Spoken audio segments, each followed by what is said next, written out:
लखनऊ से इस वक्त की बड़ी खबर आ रही है। लखनऊ में योगी कैबिनेट की अहम बैठक होने जा रही है। अब से कुछ देर में शुरू होगी कैबिनेट की बैठक। शाम 5 बजे मुख्यमंत्री आवास पर शुरू होनी है कैबिनेट की बैठक। एक्साइज पॉलिसी समेत कई प्रस्तावों पर लग सकती है मुहर। तो सीएम योगी की कैबिनेट बैठक आज कुछ ही देर में सीएम आवास यानी 5KD में शुरू होगी कैबिनेट की बैठक। एक्साइज पॉलिसी सहित कई प्रस्तावों पर लग सकती है मुहर। लखनऊ से इस वक्त की बड़ी खबर। अब से कुछ देर में 5KD यानी मुख्यमंत्री आवास में शुरू होगी योगी कैबिनेट की अहम बैठक। कैबिनेट की बैठक में कई महत्वपूर्ण फैसले हो सकते हैं, जिसमें एक्साइज पॉलिसी सहित कई प्रस्तावों पर मुहर लगने की संभावना है। थोड़ी देर में शुरू होगी योगी कैबिनेट की अहम बैठक।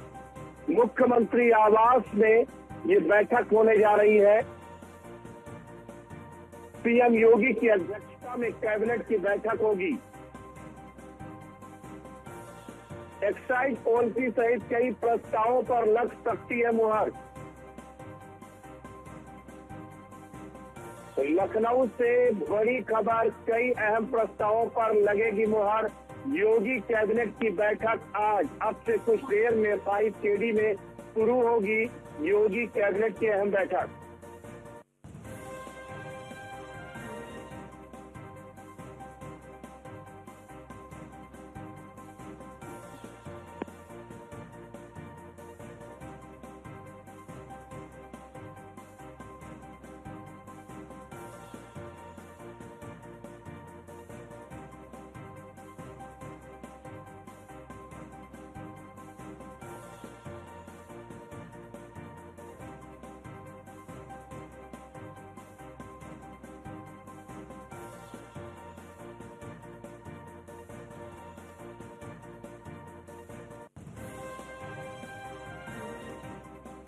से कुछ देर में शुरू होने जा रही है योगी कैबिनेट की अहम बैठक। कई महत्वपूर्ण प्रस्तावों पर लगेगी मुहर। कुछ ही देर में सीएम आवास में शुरू होगी कैबिनेट की बैठक। एक्साइज पॉलिसी सहित कई अहम प्रस्तावों पर लग सकती है मुहर।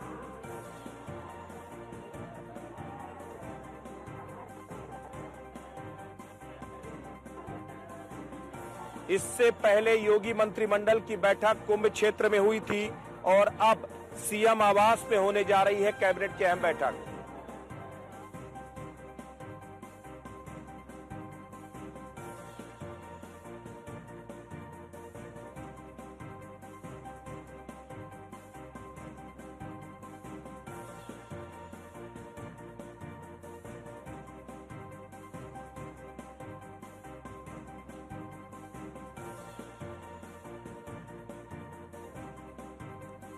तो एक्साइज पॉलिसी समेत कई प्रस्तावों पर लग सकती है मुहर। आपको ये भी बताते चले कि बड़ी महत्वपूर्ण बैठक आज हो रही है लखनऊ में। ये बड़ी बैठक, लखनऊ से बड़ी खबर आपको बता रहे हैं। लखनऊ में बड़ी बैठक योगी कैबिनेट की आज, और उसी के साथ देखिए कई ऐसे प्रस्ताव हैं जिसको लेकर आज इस बैठक में चर्चा होनी है। इसके अलावा अब से कुछ ही देर में सीएम आवास पर यह कैबिनेट की बैठक होगी। मुख्यमंत्री योगी आदित्यनाथ की अध्यक्षता में तमाम मंत्रिमंडल इस बैठक में शामिल रहेंगे। एक्साइज पॉलिसी समेत कई प्रस्तावों पर आज मुहर लग सकती है।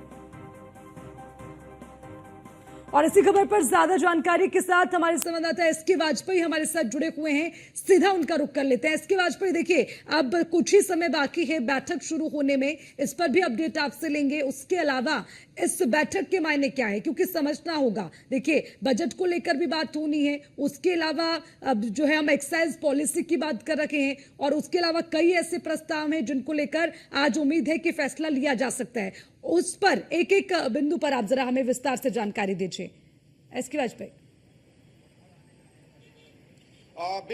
बिल्कुल निश्चित तौर पर देखिए तो मुख्यमंत्री योगी आदित्यनाथ महाकुंभ के बाद ये पहला मौका है जब लखनऊ में कैबिनेट की बैठक करने जा रहे हैं। हालांकि इस कैबिनेट बैठक के जरिए मुख्यमंत्री योगी आदित्यनाथ आज अपने मंत्रिमंडल के सदस्यों के साथ चर्चा करेंगे। कई ऐसे विषय हैं जिनको लेकर मुख्यमंत्री योगी आदित्यनाथ अपने कैबिनेट के सदस्यों के साथ चर्चा करने वाले हैं। सबसे बड़ी बात यह है कि उत्तर प्रदेश का बड़ा विभाग है, उत्तर प्रदेश का आबकारी विभाग, जो करीब 45,000 करोड़ से ज्यादा का रेवेन्यू उत्तर प्रदेश में जनरेट करता है और निश्चित तौर पर उसकी आबकारी नीति को लेकर आज उत्तर प्रदेश सरकार अपनी कैबिनेट बैठक में उस प्रस्ताव को लेकर आ रही है। मतलब साफ है, उम्मीद की जा रही है कि जो अब दुकानों और साथ ही साथ मॉडल शॉप्स या जो बार्स होंगे उनके आवंटन लॉटरी के जरिए हो सकते हैं, जिस पर आज आबकारी 26 दूसरा बड़ा मामला है उत्तर प्रदेश के गन्ना किसानों से। दूसरा बड़ा मामला है उत्तर प्रदेश सरकार बढ़ा सकती है, उसको लेकर आज चर्चा होनी है। तीसरा बड़ा मामला है उत्तर प्रदेश के एक्सप्रेसवेज को लेकर, क्योंकि उत्तर प्रदेश में कई एक्सप्रेसवेज में 7 नए एक्सप्रेसवेज उत्तर प्रदेश में बनाए जा रहे हैं, क्योंकि सरकार लगातार कोशिश कर रही है कि उत्तर प्रदेश में इंफ्रास्ट्रक्चर को मजबूत किया जाए और आने वाले निवेशकों को बेहतर इंफ्रास्ट्रक्चर उत्तर प्रदेश में दिया जाए, जिसको लेकर इंडस्ट्रियल डिपार्टमेंट के प्रस्ताव भी आज कैबिनेट की बैठक में है। उसके अलावा उत्तर प्रदेश माध्यमिक शिक्षा और बेसिक शिक्षा से जुड़े हुए प्रस्ताव भी यूपी कैबिनेट की बैठक में है।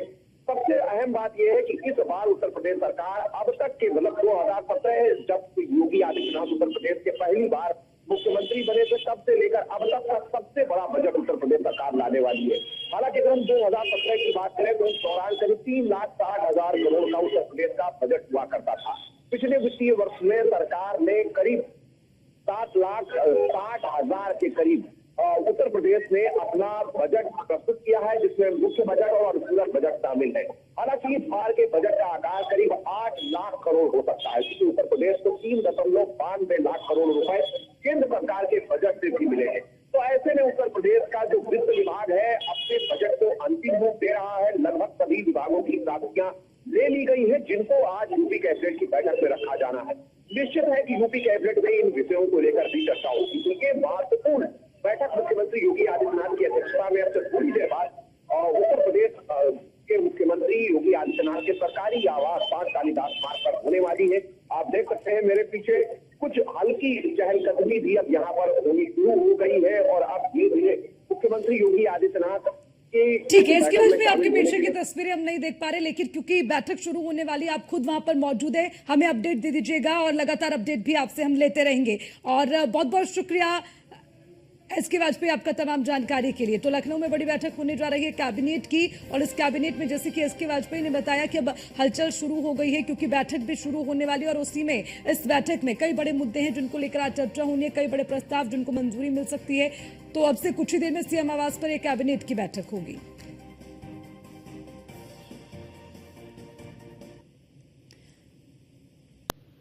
बढ़ेंगे आगे। प्रधानमंत्री नरेंद्र मोदी ने प्रयागराज में संगम में डुबकी लगाई। उन्होंने भगवा रंग के वस्त्र पहने थे और हाथ और गले में रुद्राक्ष की मालाएं थीं। तो वहीं मंत्रोच्चारण के बीच मोदी ने अकेले ही संगम में डुबकी लगाई।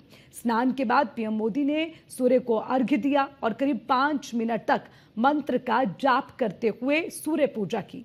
संगम नोच पर गंगा पूजन भी किया गया। मां गंगा को दूध अर्पित किया, साड़ी चढ़ाई गई। संगम स्नान के बाद मोदी ने सोशल मीडिया पर यह लिखा कि महाकुंभ में आज पवित्र संगम में डुबकी लगाकर मैं भी करोड़ों लोगों की तरह धन्य हो गया। मां गंगा सभी को असीम शांति, बुद्धि, सौहार्द और अच्छा स्वास्थ्य दे। तो वहीं पर प्रधानमंत्री नरेंद्र मोदी ने गंगा पूजन के बाद सीधा बोट से अरेल घाट पहुंचे, वहां से दिल्ली के लिए रवाना हो गए हैं। और उसी के साथ प्रधानमंत्री मोदी के संगम स्नान के दौरान मुख्यमंत्री योगी आदित्यनाथ भी उनके साथ मौजूद रहे। तो देखिए, इसी से जुड़ी हुई 4 तस्वीरें भी आपको दिखा दें। आज प्रधानमंत्री ने पवित्र स्नान किया है, उसी के साथ खुद को उन्होंने कहा कि जैसे वहां करोड़ों की संख्या में लोग पहुंच रहे हैं, स्नान कर रहे हैं, उन्हीं की तरह आज मैं भी खुद को भाग्यशाली मानता हूं कि ये मौका मुझे मिला है। और उसी के साथ ही अलग अलग तस्वीरें आपको दिखा रहे हैं। जब मां गंगा की आराधना करते हुए हमने प्रधानमंत्री को देखा था, मुख्यमंत्री भी आपको उनके साथ वहां पर साइड में खड़े नजर आएंगे। उसके अलावा क्रूज से जब पहुंचे संगम की तरफ तो वहां सभी का अभिवादन करते हुए प्रधानमंत्री नजर आए। उसके अलावा जब आस्था की डुबकी लगाई तो उसकी भी तस्वीरें हम आपको दिखा रहे हैं। और जब पहुंचे तो किस तरह से वहां पर पहुंचे, बड़े साधारण तरीके से अब चुपचाप वहां से निकले हैं प्रधानमंत्री, ताकि वहां पर पहुंचे हुए लोगों को भी और प्रशासन को भी कोई अव्यवस्था ना हो।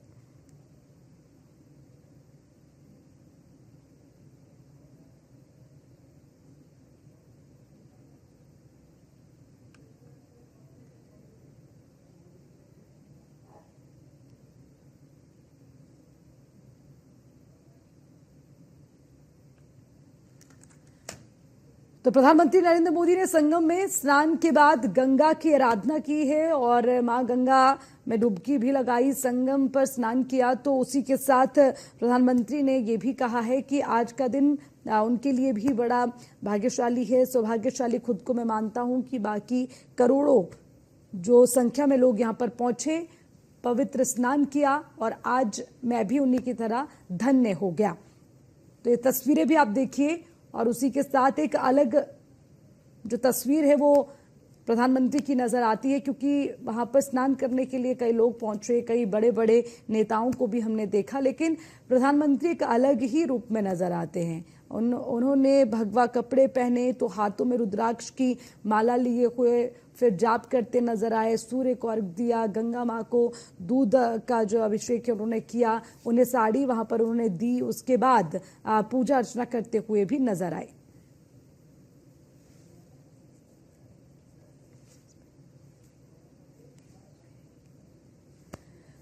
और इसी पर ज्यादा जानकारी के साथ हमारे संवाददाता पवन पटेल हमारे साथ है और अर्चना गुप्ता भी हमारे साथ जुड़ी हुई है। सबसे पहले पवन, आपके पास आएंगे। आज संगम की नगरी में पहुंचे प्रधानमंत्री, तो जरा बताइए किस तरह का जो माहौल वहां पर है वो रहा है। हालांकि खुद प्रधानमंत्री कह रहे हैं वो धन्य हैं, लेकिन आपने वहां ग्राउंड से क्या देखा, पूरा अपडेट। बिल्कुल अर्चना, देखिए संगम नगरी प्रयागराज में बीते 13 जनवरी से पौष पूर्णिमा स्नान पर्व के साथ महाकुंभ की जो भव्य शुरुआत हुई है, उसमें लगातार देश विदेश के कोने कोने से श्रद्धालुओं का जो आगमन है वो अभी भी जारी है। अगर मौजूदा तस्वीरों की बात करें तो आज महाकुंभ का 24वां दिन है और अभी तक करीब 38 करोड़ से अधिक श्रद्धालु पवित्र गंगा की धारा में आस्था की डुबकी लगा चुके हैं। और आज इसी पवित्र गंगा की धारा में आस्था की डुबकी लगाने के लिए देश के प्रधानमंत्री नरेंद्र मोदी करीब 11 बजे के आसपास प्रयागराज पहुंचे, जहां पर मुख्यमंत्री योगी आदित्यनाथ के साथ वो संगम तट पर पहुंचे, जहां पर उन्होंने विधि विधान से मां गंगा की पूजा अर्चना की है। भगवा वस्त्र पहनकर उन्होंने मां गंगा का आचमन किया है। सूर्य देव को अर्घ्य देते हुए उन्होंने पवित्र गंगा में आस्था की डुबकी लगाई।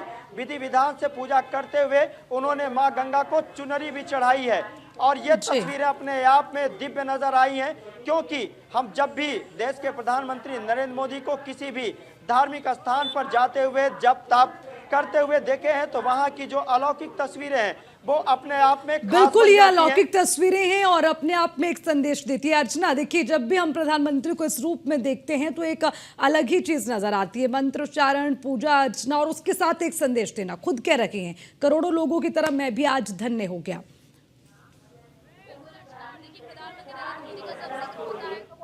अप्रत्याशित कार्यों के लिए होता है और आज प्रधानमंत्री नरेंद्र मोदी ने यहाँ पर आस्था की डुबकी लगाई और सबसे पहले आपने भी वो तस्वीरें देखी होंगी किस तरह वो अरैल घाट पहुंचे। अरैल घाट के बाद वो किस तरह से निषाद राजपूत में पहुंचे, फिर निषाद राजपूत भी मौजूद रहे और उसके बाद किस तरह से उन्होंने मुख्यमंत्री योगी आदित्यनाथ से तमाम जानकारी दी और उसके बाद संगम में आस्था की डुबकी लगाते हुए नजर आए। भगवा कलर में उन्होंने भगवा कपड़े पहन रखे थे, हाथों में रुद्राक्ष की माला ले रखी थी और कहीं ना कहीं आस्था की डुबकी लगाते हुए नजर आए। लेकिन सबसे बड़ी बात यहाँ पर अच्छा ये कि जब प्रधानमंत्री नरेंद्र मोदी यहाँ पर आया, आप सोचिए देश का प्रधान यहाँ पर मौजूद रहा और उस दौरान हमने देखा कि कोई भी व्यक्ति यहाँ पर परेशान नहीं हुआ। जितने भी लोग यहाँ पर पहुंचे सभी लोगों से हमने बातचीत की, यही बोला कि प्रधानमंत्री यहाँ पर है लेकिन अंदर लग नहीं रहा है, तो नहीं कि मतलब कि मास्क बंद कर दिए जाए, लोगों को दिक्कत हो रही हो, बड़ा वीआईपी मूवमेंट हो और उसकी वजह से लोगों को परेशानी हो रही है, लोगों को बिल्कुल भी कहीं पर भी कोई दिक्कत नहीं हुई। ठीक है अर्चना और पवन, बहुत बहुत शुक्रिया आप दोनों का तमाम जानकारी के लिए। महाकुंभ में मौनी अमावस्या पर भगदड़ को लेकर भविष्यवाणी का एक वीडियो सामने आया है। विख्यात ज्योतिषाचार्य श्री हरिकृष्ण शास्त्री जी ने 7 जनवरी को एक वीडियो बनाया था, जिसमें उन्होंने मौनी अमावस्या पर भगदड़ वाली साजिश की भविष्यवाणी की थी। देखिए इस रिपोर्ट। महाकुंभ में मौनी अमावस्या पर हुआ हादसा टाला जा सकता था।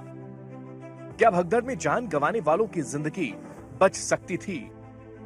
क्या विख्यात ज्योतिषाचार्य की भविष्यवाणी सच साबित हुई? श्री हरिकृष्ण शास्त्री जी की भविष्यवाणी क्यों की गई नजरअंदाज? ये सवाल तब उठने लगे जब ज्योतिषाचार्य श्री हरिकृष्ण शास्त्री जी की 7 जनवरी को की गई भविष्यवाणी का एक वीडियो सामने आया। 1 मिनट 58 सेकंड का ये वीडियो आपको ध्यान से सुनना चाहिए। ध्यान से इसलिए सुनना चाहिए क्योंकि महाकुंभ में मौनी अमावस्या के दिन जो मंजर आपने देखा, उसके बारे में ज्योतिषाचार्य श्री हरिकृष्ण शास्त्री जी ने पहले ही आगाह कर दिया था। माँ गंगा यमुना सरस्वती का पावन तट है। मकराभिलाषी भगवान भास्कर मकर रेखा पर आने जा रहे हैं, इस तरफ आगे बढ़ रहे हैं। स्वर्गलोक जैसा आनंद है यहाँ पर प्रयाग भूमि पर। 50 करोड़ श्रद्धालुओं का, सनातन धर्मियों का यहाँ मेला लगने जा रहा है। समस्त जन्म जन्मांतर के पापों को नष्ट करने की शक्ति इस जल में है, इस भूमि में है। अंतर्दृष्टि देने की शक्ति इस भूमि में है। उस अंतर्दृष्टि के द्वारा संसार क्या है, ब्रह्मांड क्या है, परमात्मा क्या है, ये सब कुछ दिखाई देता है। इसी कारण से वैदिक काल से ही, ऋग्वैदिक काल से ही इस स्थान पर मेला लगता है। मात्र अंतर्दृष्टि प्राप्त करने के लिए, अमृतत्व प्राप्त करने के लिए, अपने कई जन्मों के किए हुए पापों को नष्ट करने के लिए। कारण पाप ही समस्त दुखों और पीड़ाओं के कारक है। आज जिस तरह से हमारे देश की परिस्थितियां चल रही है, चूंकि कुंभ राशि में शनि भी है, वृषभ में गुरु है, मकर में सूर्य आ रहे हैं, तो हल्का सा प्राकृतिक आपदाएं और विघ्न वाली शक्तियां भी इस महाकुंभ में प्रभावी है। समस्त देशवासियों को और हमारी सरकार को चाहिए कि सुरक्षा के लिए और कोई बाहरी प्राकृतिक विघ्न न आए, इसके प्रति भी सभी लोगों को, सभी श्रद्धालुओं को सतर्क रहने की जरूरत है। अगर सतर्क रहेंगे, इस जगह जगह की अलौकिकता अमृतत्व प्रदान करेगी, इसमें कोई संशय की बात नहीं। जय हिंद, जय भारत, जय प्रयागराज, जय गंगा मैया की। 7 जनवरी 2025 का ये वीडियो है। मौनी अमावस्या पर महाकुंभ में भगदड़ के बारे में पहले ही भविष्यवाणी की गई थी। एक बार और ज्योतिषाचार्य श्री हरिकृष्ण शास्त्री की भविष्यवाणी के वीडियो का ये हिस्सा सुनिए। आज जिस तरह से हमारे देश की परिस्थितियां चल रही है, चूंकि कुंभ राशि में शनि भी है, वृषभ में गुरु है, मकर में सूर्य आ रहे हैं, तो हल्का सा प्राकृतिक आपदाएं और विघ्न वाली शक्तियां भी इस महाकुंभ में प्रभावी है। समस्त देशवासियों को और हमारी सरकार को चाहिए कि सुरक्षा के लिए और कोई बाहरी प्राकृतिक विघ्न न आए, इसके प्रति भी सभी लोगों को, सभी श्रद्धालुओं को सतर्क रहने की जरूरत है। अगर सतर्क रहेंगे, इस जगह जगह की अलौकिकता अमृतत्व प्रदान करेगी, इसमें कोई संशय की बात नहीं। जय हिंद, जय भारत, जय प्रयागराज, जय गंगा मैया की। अब ऐसे में सवाल ये उठने लगा है कि महाकुंभ में हादसे वाली साजिश किसने की? सवाल ये भी कि अगर ज्योतिषाचार्य श्री हरिकृष्ण शास्त्री जी की भविष्यवाणी को गंभीरता से लिया गया होता, तो क्या इतना बड़ा हादसा नहीं रोका जा सकता था? Report, news 1 India.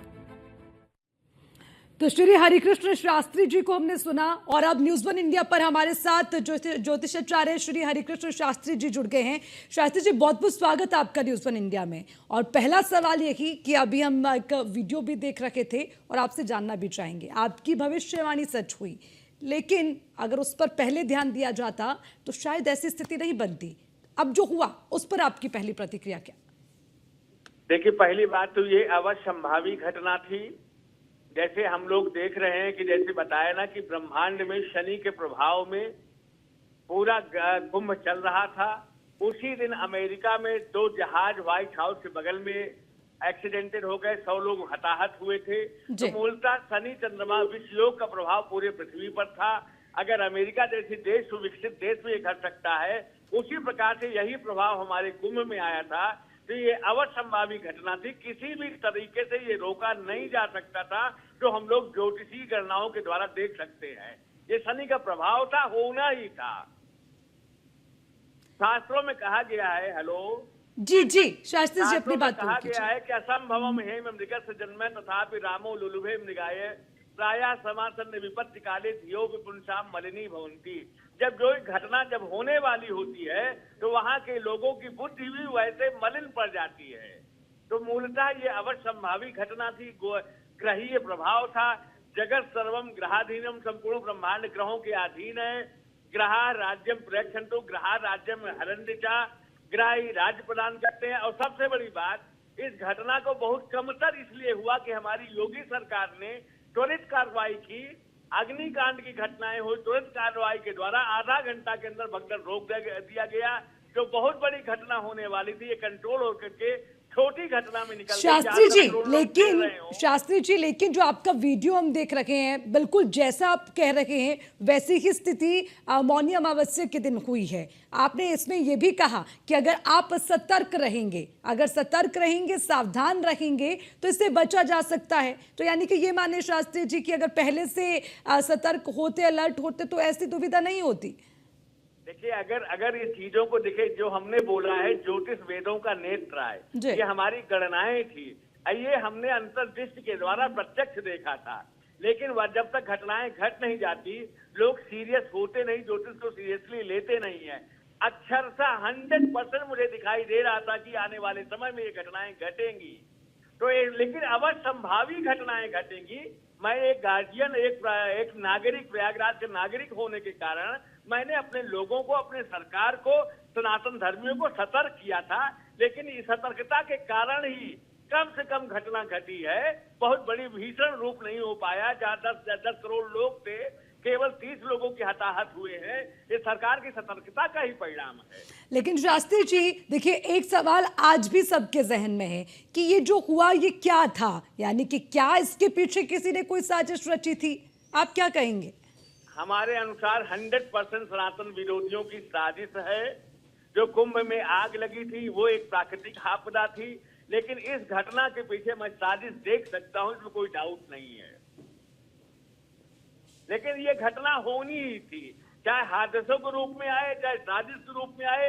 हताहत, कुंभ में मातम फैलना था, उदासी, निराशा, वैराग्य फैलना था। मूलतः जब फैलता है तभी सत्य और भगवान और के बाद ईश्वर की कृपा दिखाई देती है। ये कैरेक्टरिस्टिक है। समुद्र मंथन जब हुआ था उस समय भी विष निकला था। 2 दिन के लिए पूरा जल चेतन सारे जगत हताहत हो गए थे, परेशान हो गए थे। तब महादेव ने उसको विष को पिया था। सेम विषयोग इस समय प्रभावी था, तो ये घटनाएं अवसंभावी थी। ठीक है ज्योतिषाचार्य जी, यानी कि आप मानते हैं ये साजिशन हुआ। ठीक है, बहुत बहुत शुक्रिया आपका न्यूज़ 1 इंडिया के साथ जुड़ने के लिए।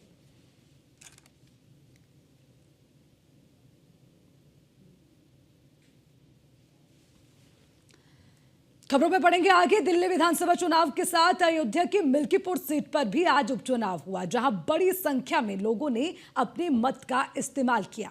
इस दौरान समाजवादी पार्टी के प्रत्याशी अजीत प्रसाद और उनकी पत्नी ने भी मतदान किया, जिनसे हमारे संवाददाता अनिल निषाद ने खास बातचीत की है। इस दौरान अजीत प्रसाद और उनकी पत्नी ने वोटर को धमकाने और बीजेपी एजेंट पर कई आरोप लगाए हैं। और क्या कुछ कहा, जरा देखिए। सपा प्रत्याशी अजीत प्रसाद हमारे साथ बात करने के हैं। अजीत भाई, क्या कहेंगे जिस तरह से माहौल चल रहा है? देखिए, माहौल जो है सिर्फ और सिर्फ समाजवादी पार्टी के साथ है, अखिलेश यादव जी की साइकिल के साथ है और पूरा आशीर्वाद मिला है। भारतीय जनता पार्टी अपनी पुलिस लगाकर हमारे लोगों को वोट नहीं डालने दिया, बूथों पे जाने नहीं दिया, डराया गया, धमकाया गया, उनके ऊपर मुकदमा लिखा गया। यहाँ तक कि सुबह 5 बजे तक लोगों के घर में पुलिस थी। 5 मिनट में देखने की बात, वीडियो का वायरल हो रहा है। देखिए, वो मैं गया था घाटमपुर, सुबह मेरे पास फ़ोन आता है तो भारतीय जनता पार्टी का एजेंट बूथ के अंदर जाके जबरन लोगों से वोट डलवा रहा था, वोट न डालने की अपील कर रहा था, धमकाते हुए। जब मैं पहुंचा तो जनता भी मेरे साथ थी, उसका वीडियो भी आप लोग पूरा देखिएगा, आपको जानकारी मिल जाएगी। रुझान है, काफी सवाल रुझान क्या है किधर? रुझान सिर्फ और सिर्फ अखिलेश यादव जी की साइकिल की तरफ है। आने वाली 8 तारीख को समाजवादी पार्टी बहुत बड़े अंतर से चुनाव जीतने जा रही है। तो ये थे सपा प्रत्याशी अजीत प्रसाद, जिन्होंने साफ कहा कि जो है रुझान जो है यहाँ की जनता का, वोटर्स का, वो कहीं ना कहीं समाजवादी यानी कि साइकिल की ओर है। अनिल निषाद, न्यूज़ 1 इंडिया, मिल्कीपुर हमारे साथ बात करने के हैं, मतदान करने आई। मैम क्या कहेंगे, किस तरह से मतदान यहाँ पे हो रहा है? मतदान तो देखिए लोग कर रहे हैं, पर लोगों को बड़ा डराया धमकाया जा रहा है, वो चीज़ मत करें, लोगों को वोट डालने दें। और ये जो बूथ कैप्चरिंग और ये सब आप लोग के सबके सामने दिख रहा है क्या हो रहा है। तो बस अब यही अपील है लोगों से कि डरे बिल्कुल नहीं और बिल्कुल निष्पक्ष हो गए अपना वोट डालें। ये अधिकार हमें मिलता है तो इसका बिल्कुल अपना अधिकार का पालन करें और वोट डालें। और किसी से डरने की ज़रूरत नहीं है। और जो सुनने में आ रहा है कि पीटा जा रहा है और ये सब, तो ये सब मत करें, आप लोगों को वोट डालने दें। मैम देखा जाता तो पहले चुनाव में आप लोग सुबह ही मतदान करती थी, इस बार लेट आने का क्या रीज़न? इस बार यही लेट आने का रीज़न है, हर जगह से घर पे पूरा फ़ोन आ रहा है कि हमारे कार्यकर्ताओं को परेशान किया जा रहा है। और मतलब देख रहे हैं आपने कितना मुकदमा लगा दिया अब तक, सब कुछ इन लोगों ने, इस तरीके से नहीं होता है। अगर यही सब करना है तो भाई इलेक्शन होता ही क्यों है, तो ये सब मत करें। तो ये थी सपा प्रत्याशी अजीत प्रसाद की धर्मपत्नी, जिन्होंने कहा कि निष्पक्ष चुनाव कहीं ना कहीं नहीं हो रहा है, हमारे कार्यकर्ताओं को डराया धमकाया जा रहा है और जो है जो हमारे पोलिंग एजेंट लगे हैं उनको भी कहीं ना कहीं प्रताड़ित किया जा रहा है। Anil Nishad, news 1 India, Milkipur, Ayodhya. और इसी के साथ बुलेटिन में फिलहाल के लिए इतना ही। खबरों का सिलसिला लगातार जारी है, आप देखते रहिए न्यूज़ 1 इंडिया। नमस्कार।